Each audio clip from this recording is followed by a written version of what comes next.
जो कि उस रिजीम के अंदर जितने भी लोगों का कत्लेआम किया गया, ये उन लोगों की कॉपी है।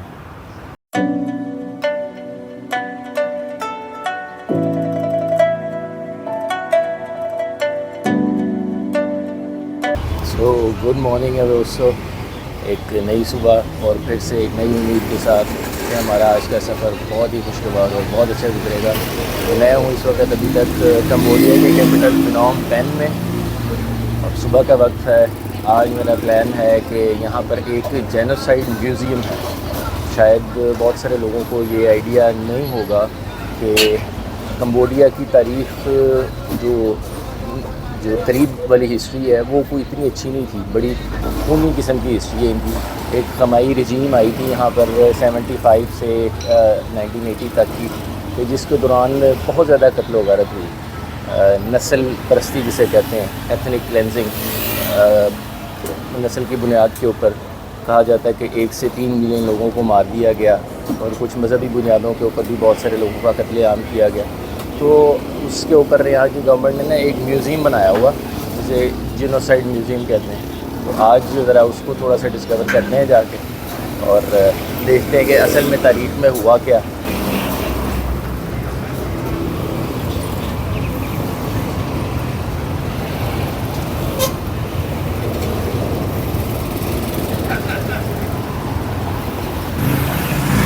तो मैं ना कल रात का एक एक्सपीरियंस शेयर करता जाऊँ। कल फिनोम पेन जब मैं पहुंचा था रात को, और जो होटल मैंने बुक किया था वो होटल मैंने booking.com से बुक किया था। और जैसे ही मैं पहुंचा हूँ वहाँ पे तो कुछ चाइनीज़ स्टाफ है, तो वो बाद में मुझे पता चला कि ये होटल भी बेसिकली चाइनीज़ लोगों चीनियों का ही था। तो वो चाइनीज़ स्टाफ है जिसको इंग्लिश का एक लफ्ज़ भी नहीं आता था, तो वो गूगल ट्रांसलेट से ट्रांसलेट करके तो बात कर रही थी। तो बहरहाल उसने कमरा दिखाया और जैसे ही मैं कमरे में गया हूँ, कमरे में कोई खिड़की नहीं थी और दाग धब्बे से थे, मतलब सफाई बिल्कुल कोई ख़ास ख्याल नहीं था। और सबसे बड़ी चीज़ कि सिगरेट की इतनी तेज़ स्मेल उस कमरे में से आ रही थी कि मैं 2 मिनट भी वहाँ खड़ा नहीं हो सका। तो मैं फ़ौरन गया उसके पास वापस। मैंने कहा भाई इस कमरे से बहुत ज़्यादा स्मेल आ रही है सिगरेट की, धुएँ की, तो मुझे ये चेंज करके दो। अगेन मसला इंग्लिश का भी थोड़ा सा, लेकिन बहरहाल उसको गूगल ट्रांसलेट से ट्रांसलेट करके बताया। उसने एक और कमरा दिखाया तो वो कुछ थोड़ा सा बेहतर था, उससे जस्ट 19-20 के फ़र्क के साथ। लेकिन वहाँ पे भी मैं बैठा, मुझसे 5-10 मिनट से ज़्यादा नहीं बैठा गया। वो स्मेल कमरे में से सिगरेट की, धुएँ की, या इस तरह की चीज़ों की इतनी ज़्यादा आ रही थी कि वो बर्दाश्त करना मुश्किल था। और खिड़की भी कोई नहीं कि आप खोल लें तो चलो थोड़ा सा हवा आना शुरू हो जाए। तो मैंने खैर गूगल रिव्यूज़ देखे तो रिव्यूज़ बहुत ही ख़राब थे उस होटल के बारे में, और सेम इसी तरह के थे कि यार वो आपका सांस बंद हो जाता है अगर आप ज़्यादा देर उस फ़िज़ा में सांस लें। और फिर एक रिव्यू में तो ये तक भी मैंने देखा कि शायद ये होटल वो जो घंटे 2 घंटे के लिए नहीं रेंट करते लोगों को, इस तरह के कामों के लिए भी इस्तेमाल होता था। तो बहुत ही मशकूक किस्म का ना उसका एटमॉस्फेयर लगा मुझे। ऑल्दो कि मैंने अब उसके पैसे भी पे कर दिए हुए थे, लेकिन मैंने कहा भाई जान ज़्यादा अजीज़ है, पैसे तो चलो फिर भी आया जाएंगे। तो मैंने वो फ़ौरन छोड़ा। तो वहाँ से करीब एक बांग्लादेशी रेस्टोरेंट था, वहाँ से मैंने खाना भी खाया था। तो उसी लड़के ने मुझे दिखाया कि जी इधर मेरा भी होटल है, उसमें भी रूम है, तो देख लो। वो भी ठीक ही था, तो मैं उसमें चला गया। तो यहाँ बताने का ही मकसद है कि बाद में जब मैंने सुबह उठ के थोड़ा सा विज़िट किया है ना, ये इलाका एयरपोर्ट के करीब का इलाका है और यहाँ पर चाइनीज़ की भरमार है। सारी मार्केट, सारे होटल, सारे चाइनीज़ के हैं। और फिर मुझे एक और चीज़ पता चली कि जो स्कैम्स मशहूर हैं कंबोडिया में, पाकिस्तानी लड़कों को लेके गए और कंपनियों में काम करवाया, वो स्कैमर जो काफ़ी ज़्यादा मशहूर है, और वो जो कंपनियां जो हायर करती हैं या जो स्कैम करती हैं वो भी चाइनीज़ हैं। तो चीनियों से भाई बच के, यार ये बड़े मशकूक लोग हैं। बहरहाल ये आ गया हमारा म्यूज़ियम, ये है टुओल स्लैंग जेनोसाइड म्यूज़ियम, जिसका मैं जिक्र कर रहा था। इसके लिए सबसे पहले हमें लेनी पड़ेगी ticket. Ticket counter as usual rush लगा हुआ है। यहाँ से हम लेते हैं भैया पहले टिकट। तो अभी मैं इस म्यूज़ियम के अंदर आ गया हूँ, ये जो जेनोसाइड म्यूज़ियम है। तो मैं थोड़ी सी हिस्ट्री बताता जाऊँ कंबोडिया की। दरअसल ये जो रीजन है कंबोडिया यहाँ पे है इस वक्त, ये खमाई सल्तनत थी 9वीं से 12वीं सदी तक, 12th सेंचुरी तक, जो कि बहुत बड़ी सल्तनत थी जिसने रूल किया। तो ये एक हिंदू राजा था इसका, यानी कि हिंदू मज़हब था इस सल्तनत का जो ऑफिशियल मज़हब था। लेकिन 13वीं सदी में जब श्रीलंका से बहुत सारे बुद्धिस्ट इस इलाके में आए और उन्होंने अपने मज़हब की तबलीग करना शुरू की, तो आहिस्ता आहिस्ता बुद्धिज़्म फैलना शुरू हुआ और 15वीं सदी तक ये सारा का सारा इलाका मुकम्मल तौर पर ऑफिशियली बुद्धिस्ट हो गया। और 1863 में ये जो कंबोडिया वाला इलाका है ये एक फ़्रेंच प्रोटेक्ट्रेट बन गया। फ्रांस के लोगों, एक तरह की कॉलोनी कह सकते हैं इसको, कि फ्रांस के लोगों के साथ इनका मुआहदा हुआ कि वो इनको प्रोटेक्ट करेंगे। और ये मुआहदा 1953 तक चला। 1953 में इनका एक बादशाह था सेहोनिक, उसके अंडर इन लोगों ने फ्रांस से आज़ादी ली और फिर 1970 तक ये राज चला। और 1970 तक जो ये राज था सेहोनिक बादशाह के अंडर, उसी दौरान वियतनाम की जंग भी हुई। तो वियतनामीज़ कम्युनिस्ट जो थे उनको बादशाह ने अलाउ किया अपने मुल्क के अंदर कि वो अपनी एक्टिविटीज़ जारी रख सकें और उनकी जो सप्लाई लाइन थी वियतनाम तक सारे हथियार और फूड सप्लाई करने की, उसको वो रख सकें।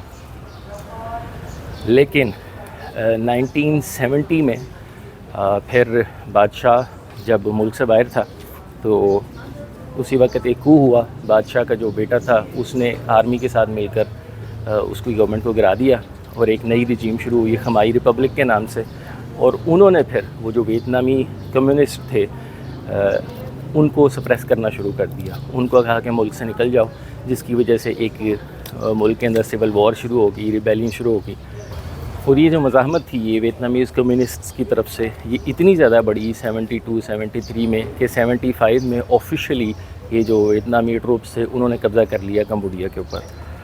और ये है वो खमाई रोज रिजीम के नाम से जो 75 से लेके 80 तक रही कंबोडिया के अंदर। और ये वो रिजीम थी कि जहाँ पर फिर ये किलिंग फील्ड्स ये इस तरह की एक टर्म ईजाद हुई कि लोगों को नस्ल की बुनियाद के ऊपर बहुत बड़ी तादाद में कत्ल करना शुरू कर दिया गया। कहा जाता है कि इस पूरी रिजीम के अंदर तकरीबन 1 से 3 मिलियन तक लोगों को कत्ल किया गया, जिसमें चाम मुस्लिम थी उनकी आबादी तकरीबन आधी ख़त्म कर दी गई, सफ़ा हस्ती से मिटा दिया गया उनको। और फिर एक अंदाजे के मुताबिक कहा जाता है कि 1969 या 70 में जो आबादी कंबोडिया की थी 2.5 लाख यानी कि 2,50,000, वो 1980 तक सिर्फ़ और सिर्फ 56,000 तक रह गई थी, जिसकी सबसे बड़ी वजह ये एथनिक क्लेंसिंग जो नस्ल की बुनियाद के ऊपर जो कत्ल हुआ जो खमाई रोज रिजीम ने किया इन 5 सालों में। नहीं कि जिस तरह से वो चंगेज़ ख़ान के बारे में मशहूर है ना कि खोपड़ियों के मीनार बना दिए उसने, तो कुछ इसी तरह का सिलसिला इसमें भी हुआ। तो बहरहाल उसके फिर 80 के बाद बहुत सारी पीस की कोशिशें की गई इंटरनेशनल लोगों की तरफ से, UN की तरफ से। और 93 में आके वापस फिर एक इनकी जो बादशाहत है वो रिस्टोर हुई और उसके बाद फिर एक ये कॉन्स्टिट्यूशनल मोनार्की बन गया, यानी कि बादशाहत, और उसके नीचे एक मल्टी पार्टी डेमोक्रेसी जो प्राइम मिनिस्टर है और बादशाह भी है। और फिर प्राइम मिनिस्टर के अंदर एक नेशनल असम्बली है और एक सेनेट है जिसको बादशाह और यहाँ के लोग मिल के इलेक्ट करते हैं। तो एक कॉन्स्टिट्यूशनल मोनार्की बनी। तो ये कुछ सेल्स हैं जहाँ पर बहुत सारे लोगों को रखा जाता था। अगर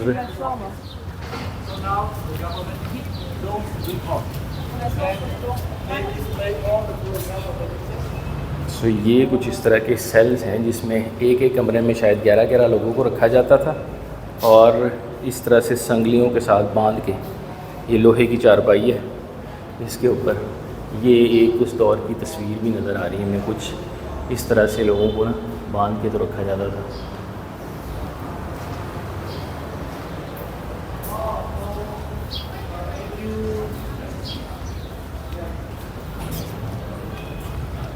अब ये तमाम सेल्स हैं एक के बाद एक।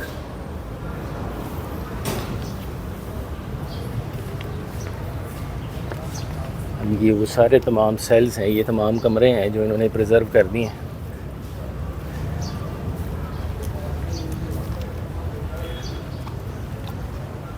और हाँ, नस्ल परस्ती के अंदर एक और चीज़ जो बतानी मेरे जहन से निकल गई कि इसमें जितने भी जो इंटेलेक्चुअल लोग होते हैं, टीचर्स, डॉक्टर्स और जो पढ़े लिखे लोग, उनको ढूंढ के तो नस्ल परस्ती की कत्लेआम के दौरान उनको कत्ल किया गया ताकि वो उस पार्टी के अगेंस्ट खड़े ना हो सकें।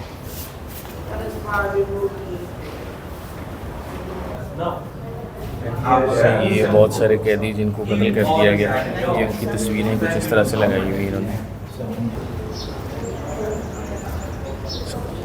1 से 3 मिलियन, यानी कि कहा जाता है जो ऑफिशियल फिगर है वो 2 मिलियन है, 20 लाख लोगों को कत्ल कर दिया गया।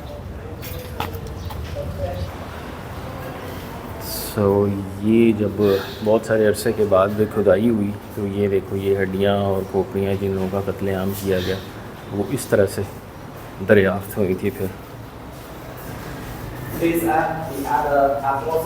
बहुत ही ज़ालिम किस्म की रिजीम थी और इसको देख के मुझे एग्जैक्टली चंगेज़ ख़ान याद आ गया, फिर जो कि जब कोई शहर फतह करता था तो लोगों को कत्लेआम करके तो खोपड़ियों का मीनार बना दिया करता था।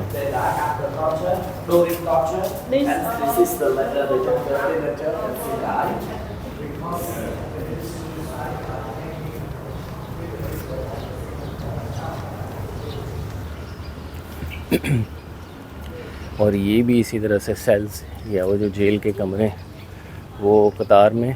और इसमें एक और चीज़ है कि इसमें एक ये खारदार तार बरामदे के ऊपर लगा दी गई है।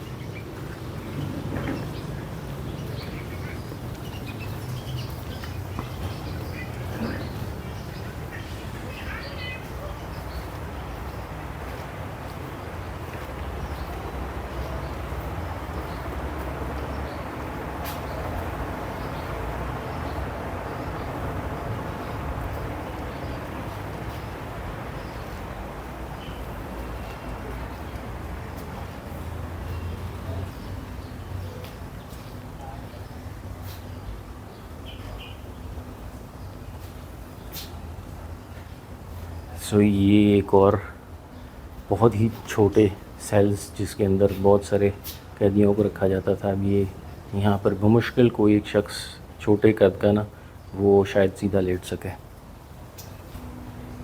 अच्छा, ये बाकायदा कुछ प्रिजनर्स के नाम के साथ ये सेल्स जो है ना सेव किए गए। ये prisoner detained in the cell, ये उसका नाम है मेन सॉन्ग और ये उसकी एंट्री डेट 8/4/1978 में। Zaten ze vast aan een ketting. Nou, dan zit daar nog een betere plek.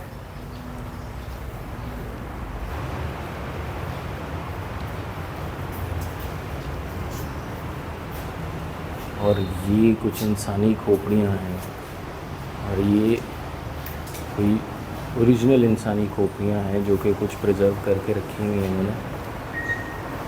बहुत सारे लोग जिनकी मैस किलिंग की गई और ये सारी की सारी ये सारी वो इंसानी खोपड़ियाँ हैं। और ये असल में खोपड़ियाँ हैं कि जिनको प्रिजर्व करके इन्होंने रख लिया है, जो कि उस रिजीम के अंदर जितने भी लोगों का कत्लेआम किया गया ये उन लोगों की खोपड़ियाँ हैं। और सिर्फ यहाँ नहीं, ये दूसरी साइड पर भी।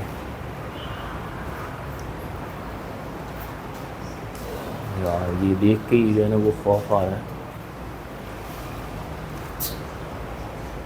ये सारी चीज़ें, ये सारे जो मंज़र हैं ये देख के ही बड़े खौफ आ रहा है, बड़े खौफज़दा किस्म के हैं। तो मैं सोचता हूँ कि जिस दौर में ये सब कुछ हुआ होगा वो किस कदर खौफनाक और किस कदर अज़ियतनाक होगा।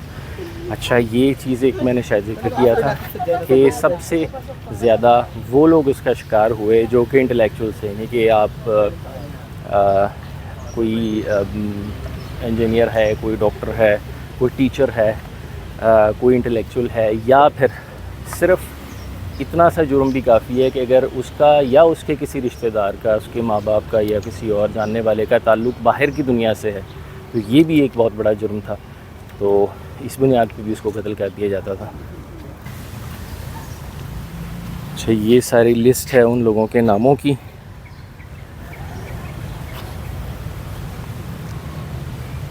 और ये उसी याद में कुछ बनाया गया है। अच्छा, इस म्यूज़ियम से बाहर निकलते साथ ही ना ये बड़ा एक बिज़ी सा एरिया है, बिल्कुल शहर के सेंटर में एक पूरी लाइन है इसी तरह से ये छोटे छोटे कैफ़ेज़ की। यहाँ पे लोग बैठ के तो आराम से कुछ खा पी सकते हैं। और जैसे कि मैंने बताया था ये ट्रॉपिकल रीजन है, तो ट्रॉपिकल रीजन होने की वजह से ना यहाँ पे जूस और फ्रूट ये बहुत ही ज़्यादा आपको मिल जाते हैं आसानी से। और लेकिन इसके अलावा एक और चीज़, क्योंकि ट्रॉपिकल रीजन है तो यहाँ पे कीड़े मकोड़े भी बहुत ज़्यादा होते हैं, क्योंकि हबस बहुत है, बारिशें बहुत होती हैं। तो यहाँ पे थैंक यू, तो उसकी वजह से ये लोग ना सारे कीड़े मकोड़े भी बहुत ज़्यादा खा जाते हैं। और इसकी एक मिसाल मैंने याद है अभी जब मैं पिछले शहर में था सीम रीप में, तो वहाँ पे एक जगह के ऊपर मुझे नज़र भी आई थी और रोस्टेड स्नैक बना के तो बेच रहे थे। तो इस तरह के कीड़े मकोड़े जो है ना ये सब लोग खा जाते हैं।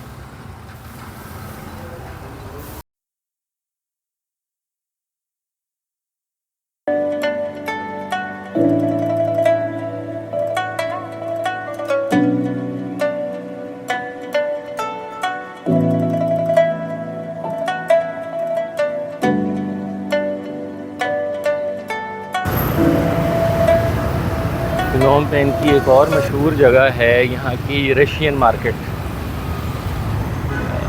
टूरिस्ट बहुत ज़्यादा आता है। अब इसको रशियन मार्केट क्यों कहते हैं ये मुझे एग्जैक्टली पता नहीं है, लेकिन जैसे नाम से लगता है ना कि रशियन मार्केट है तो शायद रशियन प्रोडक्ट्स बिकती होंगी, ऐसा नहीं है बिल्कुल एक आम सी लोकल मार्केट जिसमें आपको नॉर्मल जैसे बाकी चीज़ें, कपड़े, जूते, खाने पीने की चीज़ें, स्टॉल और रोज़मर्रा के इस्तेमाल की चीज़ें जितनी हैं ना वही मिलती हैं जो बाकी मार्केटों में होती हैं। और वो कैफ़ेज़ उसी तरह से जिसमें जूस और हॉट ड्रिंक्स, लेकिन बस इसका नाम है रशियन मार्केट।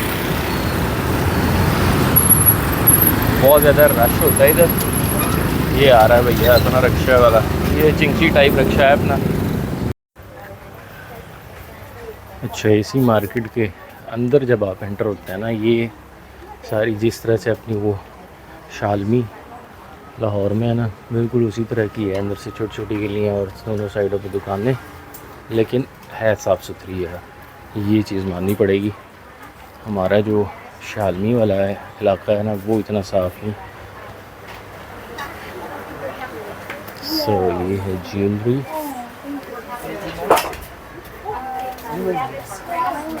सो ये बुद्धा के स्टैचूज़ बहुत सारे, क्योंकि यहाँ के लोग ज़्यादातर जो है वो गौतम बुद्ध को मानने वाले।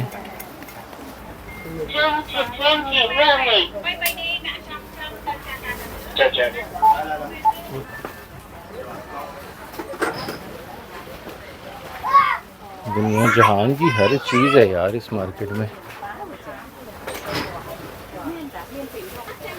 अच्छा, ये सारे इंजन के पार्ट्स, ये बिलालगंज लाहौर में जो लोग बिलालगंज से वाकिफ़ हैं ना, ये बिल्कुल उसी टाइप की ये सिलेंसर, ये सारे गाड़ियों और मोटरसाइकिलों के पार्ट्स। यही बिलालगंज वाले यहीं से तो नहीं लेके जाते सब कुछ। और इसी में थोड़ा सा आगे आके सब्जियों और फलों की मार्केट भी आ जाती है।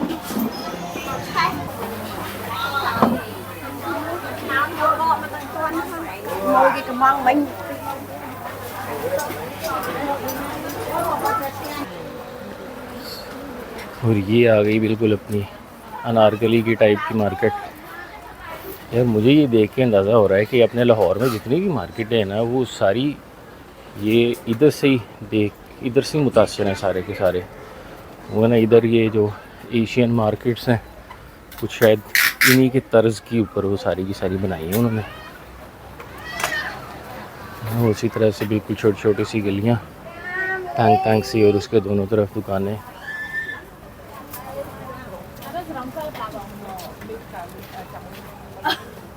ये अंदर ही दर्जी भी बैठे हुए। Hello hello.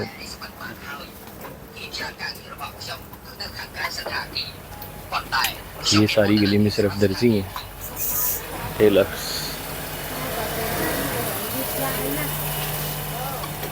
Nhưng đâu phải là kiếm thuê cái lo kìa.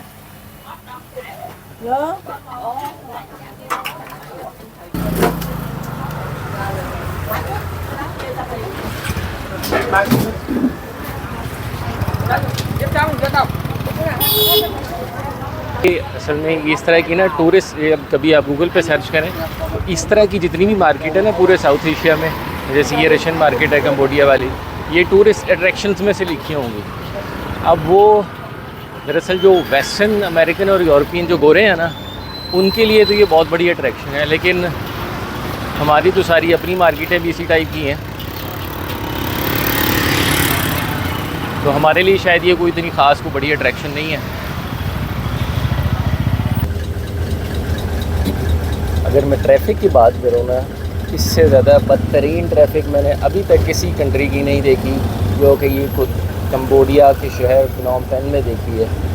कि अभी सिर्फ 8 किलोमीटर का रास्ता था ये जो जिस म्यूज़ियम से होटल तक का, और रफली 1 घंटा होने वाला है और अभी भी होटल बहुत दूर है।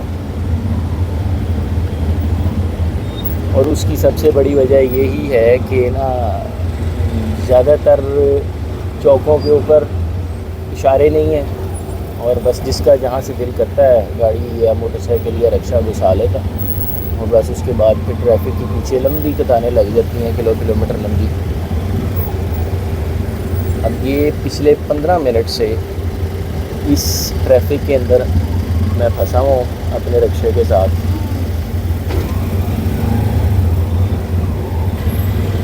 यार ये मसला पूरे साउथ एशिया में बहुत ज़्यादा है। मैं समझा था कि शायद बैंकॉक इस मामले में सबसे बदतरीन शहर है, लेकिन ये फिनोम पेन ये उसका रिकॉर्ड तोड़ गया।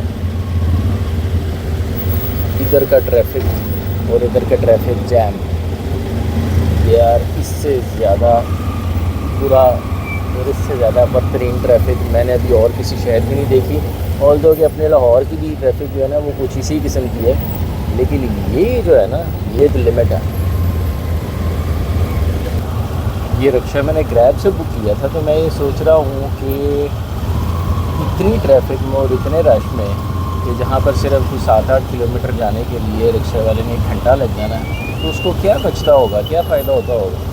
इससे ज़्यादा का तो उसका पेट्रोल लग जाएगा।